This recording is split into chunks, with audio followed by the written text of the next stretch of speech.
তো হে ভিউয়ার্স, কেমন আছেন সবাই? আশা করব সবাই ভালো আছেন।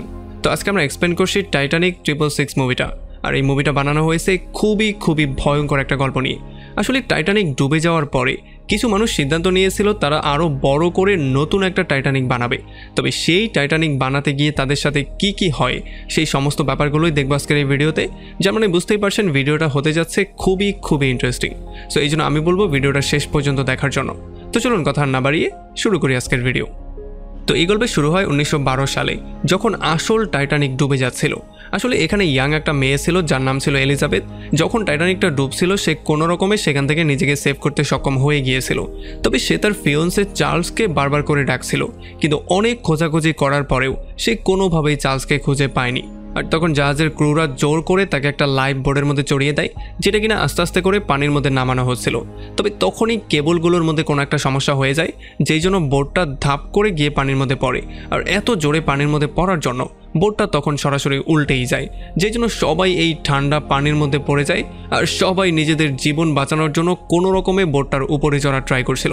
তবে আমরা দেখতে পারি এলিজাবেথ কোনো রকমে নিজেকে সেভ করে সেই উল্টো বোটের উপরে চড়ে যায়, আর বাকি সবার সেখানেই মৃত্যু হয়ে যায়।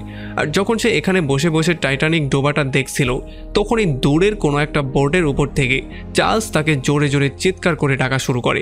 এই জন্য সে অন্ধকারে বারবার করে চার্লসের দিকে দেখছিল, তবে ভালো করে সে কিছুই বুঝতে পারছিল না। আর তখনই চার্লস তাকে বাঁচানোর জন্য পানির মধ্যে লাফ দিয়ে তার দিকে আসার ট্রাই করে। তবে যখন অন্ধকারের মধ্যে এলিজাবেথ চার্লসকে খুঁজে বেড়াচ্ছিল, তখনই হঠাৎ করেই জীবিত একটা লাশের মতো মানুষ এসে তাকে টান দিয়ে সোজা সমুদ্রের নিচে নিয়ে যায়। তো এরপরে আসল টাইটানিক ডুবার পুরো 100টা বছর পরে টাইটানিক 3 নামের আরও একটা জাহাজ বানানো হয়, যেই জাহাজটাকে ঠিক তেমন করেই বানানো হয়। আর এই জাহাজটাও তার যাত্রার জন্য রেডি হয়ে গিয়েছিল। এই জাহাজটাও ঠিক সেই রুট দিয়েই ক্রস করবে যেই রুট দিয়ে আসল টাইটানিক গিয়েছিল।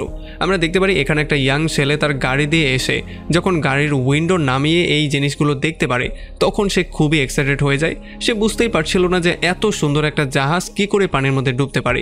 তার সঙ্গে যেই পার্টনারটা ছিল সে মোবাইলের মধ্যে একটু বেশিই ব্যস্ত ছিল। এই জন্য সে তাকে বলে মোবাইলটা রেখে একটু এগুলো দেখার ট্রাই করো, কত সুন্দর একটা জিনিস তারা বানিয়েছে। আমরা যেই কোনো মূল্যে এই জার্নিতে অংশগ্রহণ করছি। যদিও সেই মেয়েটার এগুলোতে একেবারে ইন্টারেস্টেড ছিল না, তবে যখন সে চোখ তুলে দেখতে পারে সমস্ত ব্যাপারগুলো রেকর্ড হচ্ছে, তখন সে একটু বেশি এক্সাইটেড হয়ে যায়।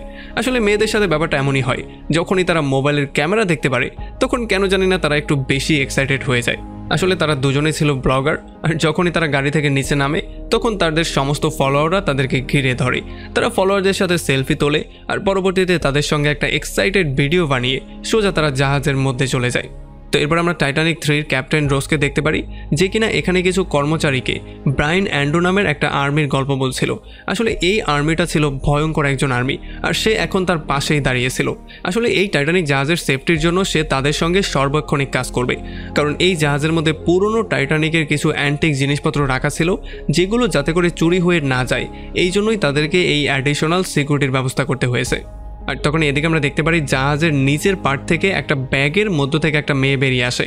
আসলে এই মেয়েটা ব্যাগ থেকে বেরিয়েই জাহাজের নিচের অংশটাতে ঘোরাঘুরি করা শুরু করে, আর খুব শীঘ্রই সে জাহাজের উপরেও চলে আসে।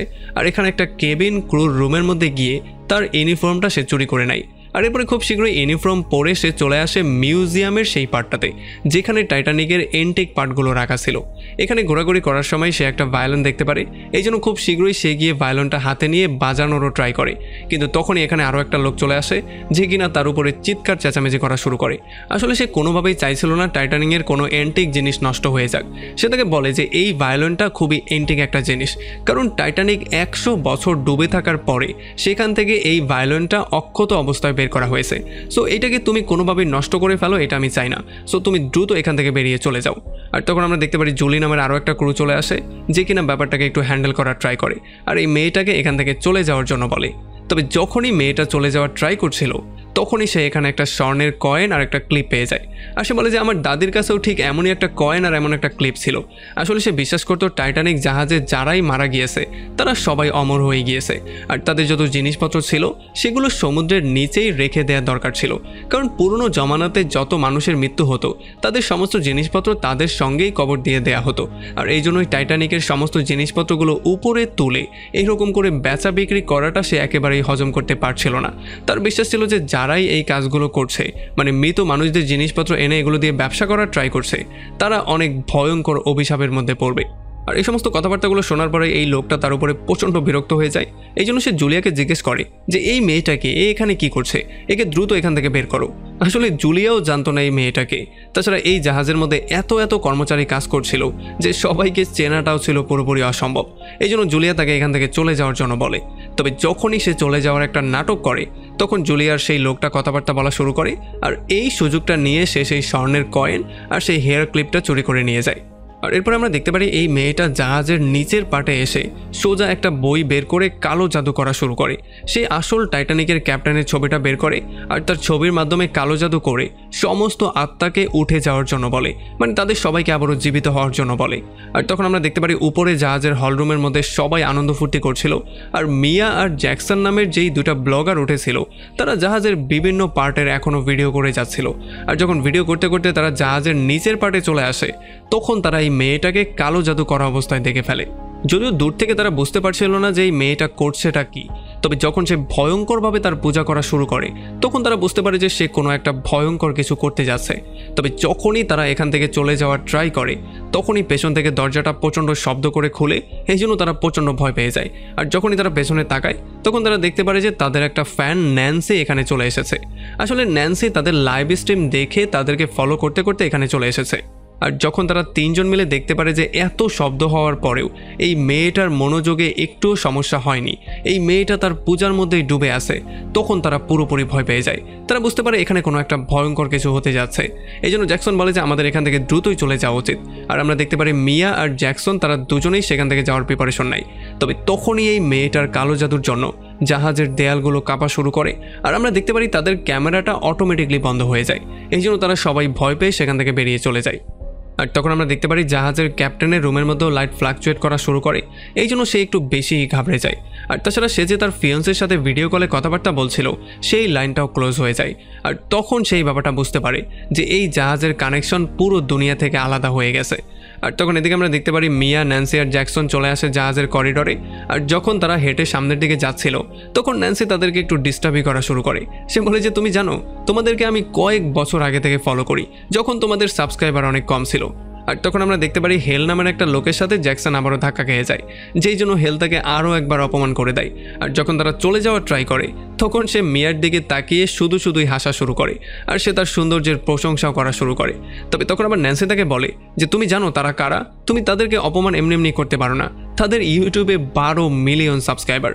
এখন এগুলো শোনার পরে হেলেরও মনে হয় যে হয়তোবা তাদের কাছে অনেক টাকা আছে, এই জন্য সে বলে যে টাইটানিকের কিছু অ্যান্টিক জিনিস আমার কাছে আছে যেগুলো কিনা সেল করার জন্য আমি মানুষ খুঁজছি। তাছাড়া আমার কাছে সেখানে একটা নীল রঙের হীরার আংটিও আছে যেটা কিনা মিয়ার উপরে একটু বেশি স্যুট করবে। এই জন্য সে তাকে বিভিন্ন রকম করে কনভিন্স করার ট্রাই করে। আর যখনই সে তার গায়ে টাচ করে তখন মিয়া একটু বেশি রাগ করে তাকে বলে যে আমার গায়ে একেবারেই টাচ করার ট্রাই করবে না। আর তখন আমরা দেখতে পারি জ্যাকসন মাঝখানে চলে আসে, আর তাদের দুজনের মধ্যে একটা ঝগড়া হতে আর হয় না। আর তখন এদিকে আমরা দেখতে পারি সেই মেয়েটা এখন পর্যন্ত জাহাজের মধ্যে কালো জাদু করেই যাচ্ছিল। আর তখন আমরা জানতে পারি আসল টাইটানিকের যে ক্যাপ্টেন ছিল সেই ক্যাপ্টেন আসলে ছিল তার দাদা। আর একটু পরে তার কালো জাদুর পাওয়ারের মাধ্যমে তার দাদা জীবিত হয়ে তার সামনে চলে আসে। আর এদিকে মিয়া আর জ্যাকসন যখন জাহাজের ডগে গিয়ে ভিডিও বানাচ্ছিল তখন হঠাৎই তারা খুবই সুন্দর ভায়োলিনের আওয়াজ শুনতে পারে। আমরা দেখতে পারি একটা ভয়ঙ্কর রকমের ভূতের মতো মানুষ ভায়োলিন বাজাচ্ছিল, তবে সে এত সুন্দর করে ভায়োলিন বাজাচ্ছিল যে এখানে মিয়া আর জ্যাকসন নাচাই শুরু করে। তবে তখনই পুরো টাইটানিকের মধ্যে ভয়ঙ্কর কিছু হওয়া শুরু হয়ে যায়। আমরা দেখতে পারি পুরো টাইটানিকের লাইট একবারেই বন্ধ হয়ে যায়, যেই জন্য সবাই প্রচণ্ড শক্ট হয়ে যায়। আর তাছাড়া সেই সুন্দর পিয়ানোর আওয়াজটা আস্তে আস্তে করে খুবই ভয়ঙ্কর হয়ে ওঠে, আর সবার কানের মধ্যে যন্ত্রণা দেওয়া শুরু করে। মিয়া বুঝতেই পারছিল না যে কি করে এই শব্দটাকে সে বন্ধ করতে পারে, কারণ এই শব্দটা তার কান পুরো ফাটিয়ে দিচ্ছে। জ্যাকসনও বুঝতে পারছিল না কি করে এই শব্দটা সে বন্ধ করবে। তাছাড়া সেই ভূতটা এখন মিয়ার খুবই কাছেই চলে এসেছিল, তবে বারবার করে সে যেই ভয়ঙ্কর রকমের শব্দ করছিল সেটা শুধুমাত্র মিয়া না, পুরো জাহাজের সবার কানকেই ফাটিয়ে দিচ্ছিল। এই জন্য মিয়া প্রচণ্ড বিরক্ত হয়ে তার কানে হাত দিয়ে ফেলে, আর এই সুযোগটার সদ্ব্যবহার করে সেই ভূতটা জ্যাকসনকে টেনে সোজা কুয়াশার মধ্যে নিয়ে যায়। আর এরপরে যখনই সমস্ত ব্যাপারটা শান্ত হয়ে যায় তখন ক্যাপ্টেনের অ্যাসিস্ট্যান্ট সবাইকে অর্ডার দিয়ে বলে যে জাহাজের সমস্ত সিস্টেমগুলো আরও একবার চেক করো, কি হয়েছে এটা খুঁজে বের করার ট্রাই করো। আর এদিকে যখন মিয়া আবারও হুশে চলে আসে তখন সে জ্যাকসনকে খোঁজা শুরু করে, তবে অনেক খোঁজার পরেও সে তাকে পাচ্ছিল না। আর তখনই এখানে হেল চলে আসে। হেলকে দেখার পরে যদিও সে একটু ভয় পেয়ে যায়, তবে হেল তাকে একটু শান্ত করার ট্রাই করে। আর এরপর সে বলে আচ্ছা ঠিক আছে, একটু পরে তোমার সাথে বারে মিট করছি। আর তখন সে বলে আচ্ছা ঠিক আছে, আমিও আসছি। তবে যাওয়ার আগেই তার মোবাইলের কথা মনে পড়ে যায়। এই জন্য সে যখন মোবাইলটা নেয়ার জন্য নিচে ঝুঁকে, ততক্ষণে হেল এখান থেকে চলে যায়। আর মোবাইলটা নিয়েই তার মনে পড়ে সেই ভয়ঙ্কর আওয়াজটার কথা। এই জন্য সে বলে যে এই আওয়াজটা সম্পর্কে সে গিয়ে ভেতরে সবাইকে বলবে। তবে তখনই সেই ভয়ঙ্কর লোকটা তার সামনে চলে আসে, আর সে আবারও ভয়ঙ্কর আওয়াজ বের করে মিয়াকে এখানেই মেরে ফেলে। আর এর একটু পরেই যখন দুইটা সিকিউরিটি এখানে চলে আসে, তখন তারা মিয়ার ডেড বডি এখানে পড়ে থাকতে দেখতে পারে। আর তখন আমরা দেখতে পারি হল রুমের মধ্যে যখন ক্যাপ্টেন সবার সঙ্গে কথাবার্তা বলছিল, তখন তার অ্যাসিস্ট্যান্ট এসে তাকে দ্রুত কন্ট্রোল রুমের মধ্যে যাওয়ার জন্য বলে। আর যখন তারা কন্ট্রোল রুমে যায়, তখন সে দেখতে পারে এখানে সমস্ত সিস্টেম অদ্ভুত রকম করে বিহেভ করছিল। এগুলো দেখার পরে তারা একটু বেশি ভয় পেয়ে যায়। আর এই জন্য সে অর্ডার দিয়ে বলে এই সিস্টেমটাকে আবারও একটা রিসেট মারতে। তবে তখনই ব্রাইন তার সামনে চলে আসে, আর সে তাকে দ্রুত তার সঙ্গে যাওয়ার জন্য বলে। আর খুব শীঘ্রই সে তাকে নিয়ে ডকে চলে আসে। আর এখানে তারা ফাইনালি মিয়ার লাশটাকে পেয়ে যায়। এখানে ক্যাপ্টেন জিজ্ঞেস করে যে তার হাজব্যান্ড জ্যাকসন কোথায় চলে গিয়েছে, তাছাড়া সে কি লাইভ স্ট্রিমিং করছিল, তাহলে তার ফোন থেকে আমরা কোনো একটা ক্লু পেতে পারি। এই জন্য যখন তারা ফোনটাকে চেক করার ট্রাই করছিল, তখনই আমরা দেখতে পারি এখানে হ্যাক্টর নামের একটা লোক চলে আসে, যাকে কিনা ক্যাপ্টেন এই সমস্ত দায়িত্বটা দিয়ে সে সোজা চলে আসে কন্ট্রোল রুমে, যাতে করে সে দ্রুত কোস্টগার্ডের সঙ্গে একটা কানেকশন করতে পারে। আর তখন নিচে আমরা দেখতে পারি একটা ইঞ্জিনিয়ার এই সমস্ত ব্যাপারগুলো ঠিক করার ট্রাই করছিল। তবে তখনই সে একটা ভয়ঙ্কর শব্দ শুনতে পারে। আর যখন সে সেদিকে তাকায়, তখন সে দেখতে পারে একটা ভয়ঙ্কর ভূত তার দিকে আসছিল। এই জন্য সে প্রচণ্ড ভয় পেয়ে সেখান থেকে পালিয়ে যাওয়ার ট্রাই করে। তবে তাতেও কোনো লাভ হয় না। এই ভূতটা তার শক্তির ইউজ করে একটা পাইপই খুলে ফেলে, যেই পাইপটা এনে তার মাথার মধ্যে মারে, যেই জন্য সেই ইঞ্জিনিয়ারের সেখানেই মৃত্যু হয়ে যায়। এদিকে যখন ব্রাইন, হ্যাক্টর আর বাকি সবাই মিলে মিয়ার ফোনটাকে চেক করছিল, মানে তার ভিডিওগুলো দেখছিল, তখন এখানে রোজ চলে আসে। আর রোজকে তারা বলে যে এখানে সন্দেহ করার মতো তেমন কোনো ভিডিও আমরা পাইনি। তারা ভিডিওটাকে আরও একবার প্লে করে, যেখানে আমরা দেখতে পারি যখন মিয়া জ্যাকবের সঙ্গে ডান্স করছিল, তখন হঠাৎ করেই সে কিছু একটা ফিল করতে পারছিল। আর তখন সে নিজে নিজেই কোথায় যেন ধোঁয়ার মধ্যে হারিয়ে গিয়েছিল। আর তখন তার ফোনটার নিচেও পড়ে গিয়েছিল। আর তখনই এখানে হেল চলে এসেছিল। তবে হেলে চলে যাওয়ার পরে যখন আবার মিয়া ফোনটাকে তুলে, তখন তার মুখের মধ্যে অনেক বেশি ভয়ের ছাপ ছিল। আর তখনই হঠাৎ করেই তার মৃত্যু হয়ে যায়। আর এই সমস্ত ব্যাপারগুলো দেখার পরে তারা এই ব্যাপারটার অনুমান করতে পারে যে হয়তোবা হেলই কোনো একটা গড়বড় করেছে। এদিকে যখন হেল জুলিয়া নামের একটা মেয়ের সঙ্গে কথাবার্তা বলছিল, তখনই এখানে ব্রাইন আর রোজ চলে আসে। তারা দুজন হেলকে তাদের সঙ্গে যাওয়ার জন্য বলে। তারা হেলকে নিয়ে একটা প্রাইভেট রুমের মধ্যে চলে আসে, আর তার সাথে এই মার্ডার সম্পর্কে কথাবার্তা বলা শুরু করে। তারা বলে যে মিয়ার মৃত্যু হয়ে গেছে, আর তুমিই হচ্ছে গিয়ে লাস্ট পারসন যে কিনা তাকে জীবিত দেখতে পেয়েছিলে। আর তাছাড়া সিসিটিভির ফুটেজও তাদের কাছে আছে, যেখানে তারা দেখতে পেয়েছিল জ্যাকসনের সঙ্গে হেলের বারবার করে মারামারি লাগতে লাগতে থেমে গিয়েছিল। তবে তখন হেল তাদের সবাইকে বলে যে হ্যাঁ ভাই, আমি স্বীকার করছি আমার মাঝে মধ্যে একটু বেশি রাগ চলে আসে, তার মানে তো এইটা না যে আমি কারো খুন করে ফেলবো। আর তখন আমরা দেখতে পারি সেই অপরিচিত মেয়েটা আবারও তার কালো জাদুর পাওয়ার ইউজ করে, যেই জন্য জাহাজের ইঞ্জিন অটোমেটিকলি চালু হয়ে যায়, আর জাহাজটা সামনের দিকে যাওয়া শুরু করে। আর যখন ক্যাপ্টেন বুঝতে পারে জাহাজটা চলছে, তখন সে দ্রুত কন্ট্রোল রুমের দিকে যাওয়া শুরু করে। আর যখন সে সামনে গিয়ে দেখতে পারে জাহাজটা সত্যি সত্যিই চলছে, তখন সে ওয়াকি টকির মাধ্যমে কন্ট্রোল রুমে কানেক্ট করার ট্রাই করে। তবে কেউই কোনো অ্যান্সার দিচ্ছিল না। এই জন্য সে প্রচণ্ড রাগ করে সোজা কন্ট্রোল রুমে চলে আসে। আর এখানে তাদের সবার উপরে চিল্লাচিল্লি শুরু করে, কারণ সে কোনোভাবেই চাইছিল না জাহাজটা চালাতে। জাহাজটা কে চালিয়েছে সে এইটা জানতে চাচ্ছিল। তবে এখানে তার অ্যাসিস্ট্যান্ট বলে যে এখানে সমস্ত কন্ট্রোল লক হয়ে গিয়েছে, আমরা কোনোভাবেই কিছু করতে পারছি না। আপনার কথা মতো আমরা সিস্টেমটাকে রিবুটও দিয়েছি, তবে এতে করেও কোনো লাভ হয়নি। আসলে এই সমস্ত ব্যাপারটা অন্য কোনো শক্তিই কন্ট্রোল করছে। আর তাছাড়া এই জাহাজটা এখন সেই আইসবার্গের দিকেই যাচ্ছিল, যেই আইসবার্গের সাথে লেগে প্রথম টাইটানিক ডুবে গিয়েছিল। এই জন্য ক্যাপ্টেন দ্রুত তাদেরকে জাহাজটা যেই কোনো ওয়েতে বন্ধ করার জন্য বলে। আর এটার পেছনে কোন শক্তি কাজ করছে এই ব্যাপারটা সে খুঁজে বের করার ট্রাই করে। তবে তখন আমরা দেখতে পারি ব্রাইন তার সামনে চলে আসে, আর তাকে নিয়ে সে সোজা ইঞ্জিন রুমের দিকে যাওয়া শুরু করে।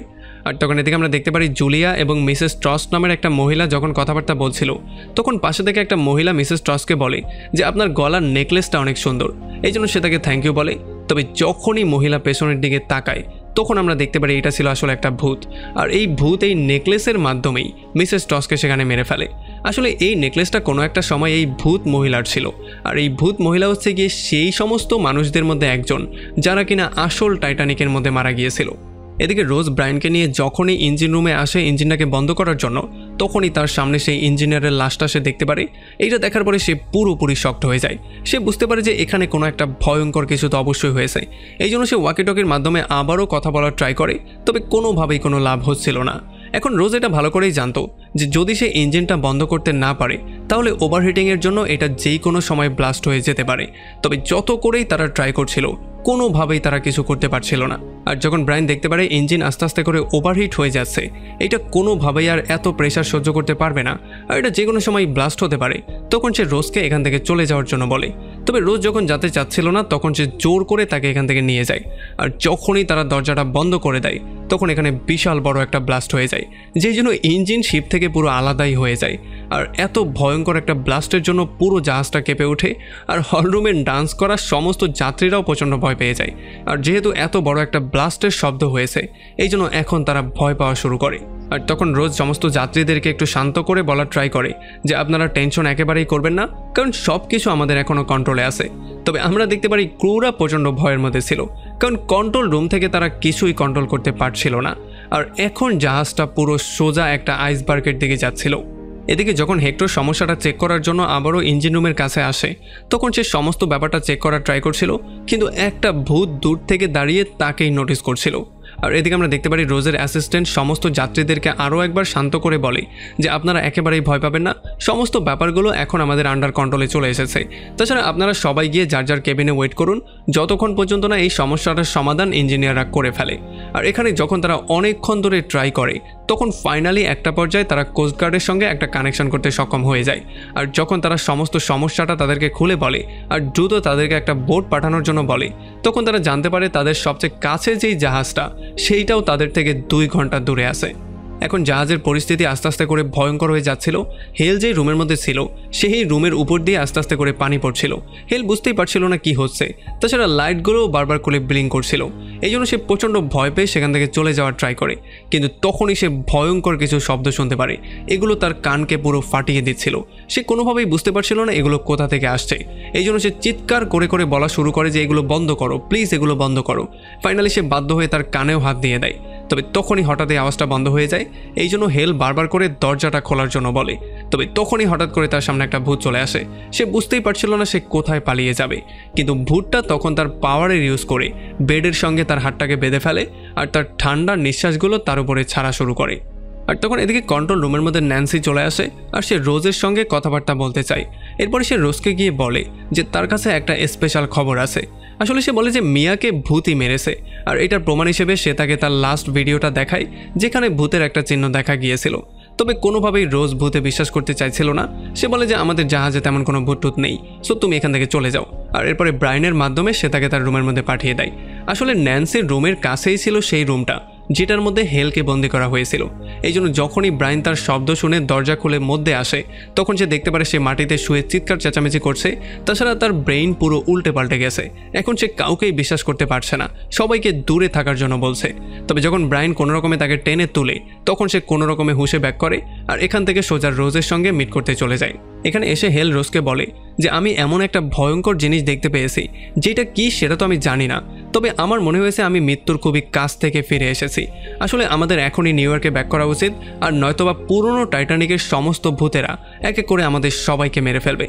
আর তখনই আমরা দেখতে পারি আরও একটা লোক এখানে চলে আসে আর সে তাদেরকে বলে আমাদের সিকিউরিটি হেড হেক্টরকে কোথাও পাওয়া যাচ্ছে না। এই জন্য তার মাথাটা প্রচণ্ড গরম হয়ে যায়। এই জন্য রোজ ব্রায়ানকে বলে হেলকে নিয়ে সেই রুমের মধ্যে আবারও বন্ধ করতে, কারণ সে উল্টাপাল্টা রকমের কথাবার্তা বলছিল। আর এরপরে বাকি লোকজনের সাথে মিলে যেই কোনো ওয়েতে হেক্টরকে খুঁজে বের করতে। আর যখনই তারা এখান থেকে বেরিয়ে চলে যায় তখন আমরা দেখতে পারি রোজ একটু বেশিই টেনশনের মধ্যে পড়ে যায়। সে বারবার করে হেক্টরের সাথে কমিউনিকেশন করার ট্রাই করছিল, তবে কোনোভাবেই কোনো লাভ হচ্ছিল না, কারণ অপোজিট সাইড থেকে কোনো রেসপন্সই আসছিল না। আর এদিকে যখনই হেলকে নিয়ে তারা সেই রুমের কাছে চলে আসে তখনই তারা সেই ভয়ঙ্কর মেয়েটাকে পেয়ে যায়। আর এই মেয়েটাকে দেখার সঙ্গে সঙ্গে হেল চিনে ফেলে। এই জন্য সে বলে যে এই মেয়েটাই হয়তো এই সমস্ত কাজগুলো করছে, কারণ সেই শুরুতে সমস্ত উল্টাপাল্টা কথাগুলো বলেছিল যে পুরনো টাইটানিকের ভূতেরা আসবে, তাদের লাশগুলোকে এমন কবর দেওয়ার দরকার ছিল, তাদের জিনিসগুলোকে তোলা দরকার ছিল না, ইত্যাদি ইত্যাদি। তবে তখনই মেয়েটা বলে যে দেখো আমি কাউকে তো মারিনি, তবে এইটা আমি অবশ্যই জানি যে এখানে কি হচ্ছে, আমি এই ব্যাপারটা তো বলে দিতে পারবো, তবে তোমরা সত্যি শোনার জন্য একেবারেই প্রস্তুত না। মেয়েটা হেলের দিকে ইশারা করে বলে যে এই সমস্ত কাজগুলো হচ্ছে এই লোকটার জন্য, সমস্ত ভুল এ করেছে। সে সমুদ্রের 1000 ফিট গভীরে গিয়ে টাইটানিকের মৃত মানুষের জিনিসপত্র চুরি করে এনেছে, আর এখন তারাই আবারও ব্যাক করছে তাদের জিনিসপত্রগুলো নেয়ার জন্য। আর এখন এই জাহাজটা অভিশপ্ত একটা জাহাজ হয়ে গেছে, এখান থেকে আর কেউই বেঁচে ফিরতে পারবে না। এখন এগুলো শোনার পরে হ্যাল একটু বেশি ভয় পেয়ে তাকে জিজ্ঞেস করে যে এগুলো থামানোর কোনো একটা উপায় তো অবশ্যই আছে। তবে এই মেয়েটা বলে যে এখন অনেকটাই দেরি হয়ে গেছে, এখন তুমি চাইলেও আর কিছু করতে পারবে না, এখানে সবাইকেই মরতে হবে। ব্রায়ান সেই মেয়েটাকে নিয়ে একটা রুমের মধ্যে বন্দি করে দেয়। তবে এই মেয়েটা বারবার করে চিৎকার করে এটাই বলছিল যে সবাইকে মরতে হবে, এখানে কেউই জীবিত থাকতে পারবে না, তোমরা সবাই মারা যাবে। আর তখনই আমরা দেখতে পারি এখানে দরজাটা অটোমেটিকলি বন্ধ হয়ে যায়। এইটা দেখার পরে ব্রায়ান একটু বেশি শকড হয়ে যায়। আর তখনই তাদের সামনে পুরনো জাহাজের ক্যাপ্টেন চলে আসে। তাকে দেখার সঙ্গে সঙ্গেই ব্রেইন তার উপরে শ্যুট করে দেয়। তবে ভূতের শরীরের এই পার দিয়ে ঢুকে গুলি ওই পার দিয়ে বেরিয়ে যায়, আর সেইটা রিটার্ন এসে তার বন্ধুরই গায়ে লেগে যায়। আর তখনই পুরো জাহাজের কারেন্ট একসাথেই চলে যায়, যে জন্য সমস্ত লাইট বন্ধ হয়ে যায়। আর কন্ট্রোল রুমের মধ্যে রোজ তার সমস্ত কর্মচারীকে বলে তারা যেন তাদের ফোনের ফ্ল্যাশ লাইট অন করে কাজ করা শুরু করে। তবে তখনই রোজ দেয়ালের কাছে কিছু একটা দেখতে পারে, সে প্রচণ্ড ভয় পেয়ে যায়। আর সে সবাইকে ফ্ল্যাশ লাইট অন করে দেয়ালের দিকে ধরার জন্য বলে। তবে ততক্ষণে আসলে দেয়ালের কাছে কেউই ছিল না। এই জন্য তার মনে হয় হয়তোবা এটা তার মনের কোনো ভ্রম ছিল। এই জন্য সে তাদের সবাইকে আবারও কাজে লাগার জন্য বলে আর দ্রুত সিস্টেমটা ঠিক করার জন্য বলে। আর এদিকে আমরা দেখতে পারি সেই মেয়েটার রুমের মধ্যে তার দাদা তার শক্তির থেকে কিছু শক্তি এই মেয়েটাকে দিয়ে দেয়। যদিও এই সমস্ত ব্যাপারগুলো ব্রায়ান দেখছিল, কিন্তু সে এখন আর কিছুই করতে পারছিল না। আর এই শক্তিগুলো পাওয়ার পরেই মেয়েটা এসে শুরুতেই ব্রায়ানকে বেহুশ করে ফেলে আর খুব সহজেই দরজাটা খুলে সেখান থেকে বেরিয়ে চলে যায়। আর তখন এদিকে আমরা দেখতে পারি হেল তার রুমের মধ্যে এসে প্রচণ্ড ভয়ের মধ্যে ছিল। আর সে ফাইনালি সিদ্ধান্ত নিয়ে ফেলে সে সমুদ্র থেকে যেগুলোই এনেছে সমস্ত কিছু সে আবার সমুদ্রের মধ্যে ফেলে দেবে। আর নিজেকে শান্ত করার জন্য সে ওয়াশরুমে গিয়ে মুখ ধোয়ার ট্রাই করে। তবে তখনই সে তার সামনে মিয়ার ভূতটাকে দেখতে পারে। আর এদিকে যখন ব্রায়ান হুঁশে আসে তখন সে দেখতে পারে তার পার্টনার এখনও জীবিত আছে। এই জন্য সে তাকে এখানেই এমন করে থাকতে বলে যাতে করে সে বাইরে থেকে সাহায্য আনতে পারে। তবে এই লোকটা তার কোনো কথাই শোনে না, আর সে জোর করে বাইরে চলে আসে। তবে বাইরে আসার সঙ্গে সঙ্গেই তাকে একটা ভূত দেখে ফেলে, যেই জন্য সে তাকে সেখানেই মেরে ফেলে। আর তখন এদিকে আমরা দেখতে পারি সেই মেয়েটা কন্ট্রোল রুমের মধ্যে চলে আসে। এখানে এসেই সে পার্ক নামের একটা লোককে প্রথমেই আশ্রয় ফেলে। আর এগুলো দেখার পরে যখনই রোজ তাকে ধাক্কা দিয়ে সরিয়ে দেওয়ার ট্রাই করে তখনই সে পুরনো টাইটানিকের ভূতের ছবিগুলো দেখতে পারে। এটা দেখার পরে সে একটু বেশি ভয় পেয়ে যায়। আর তখন এই মেয়েটা তাকে ধাক্কা দিয়ে দূরে সরিয়ে দেয়। আর এরপর সে জাহাজের পুরো কন্ট্রোল নিয়ে জাহাজটাকে সেই আইসবার্গের দিকে নিয়ে যাওয়া শুরু করে যেই আইসবার্গের সাথে ধাক্কা খেয়ে পুরনো টাইটানিক ডুবেছিল। এরপরে রোজ এটাকে থামানোর জন্য সমস্ত কিছু করার ট্রাই করে। সে মেয়েটার কাছে ভিক্ষা চাওয়া শুরু করে। সে বলে যে প্লিজ তুমি এমনটা করো না, যদি এমনটা করো তাহলে সবারই মৃত্যু হয়ে যাবে, একবার তুমি ব্যাপারটাকে চিন্তা করে দেখো। তবে এই মেয়েটার মধ্যে যে আত্মাটা ছিল সেটা তাকে কোনোভাবেই চিন্তাভাবনা করতে দিচ্ছিল না। আর ক্রুরাও নানানভাবে ট্রাই করে কন্ট্রোলটা নেওয়ার জন্য, কিন্তু তারাও বারবার করে ফেল করছিল। আর রোজ তার শেষ চেষ্টা হিসেবে তাকে বলে যে যদি জাহাজটা ধাক্কা খেয়ে ডুবে যায় তাহলে তো তোমারও মৃত্যু হয়ে যাবে, তুমিও তো বাঁচতে পারবে না। তবে তখন মেয়েটা তার দিকে তাকিয়ে অট্ট হাসি দিয়ে বলে যে এতে আমার কিছুই যায় আসে না, কারণ আমি মরলেও কি বাঁচলেও কি।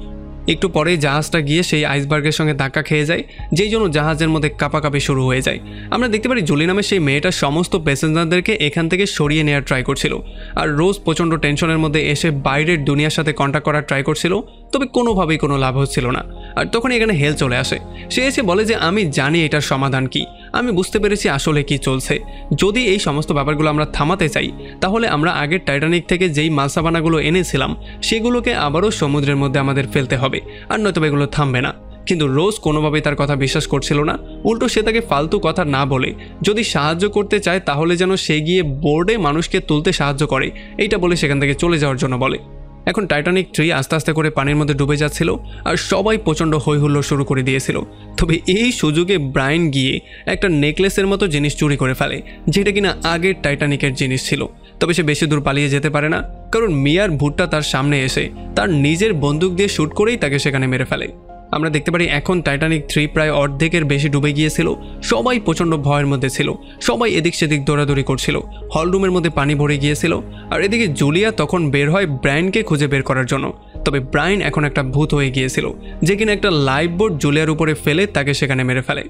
আমরা দেখতে পারি হেলো মানুষজনকে সাহায্য করা শুরু করে, সে এক এক করে সবাইকে লাইফ বোর্ডে ওঠানো শুরু করে। তবে যখনই তারা লাইফ বোর্ডটা নিচে নামানোর ট্রাই করছিল তখনই সমস্ত রশিগুলো ছেড়ে যায়, যেই জন্য আগের টাইটানিকের মতোই তারা সবাই গিয়ে পানির মধ্যে পড়ে, যেই জন্য তাদের সবারই মৃত্যু হয়ে যায়।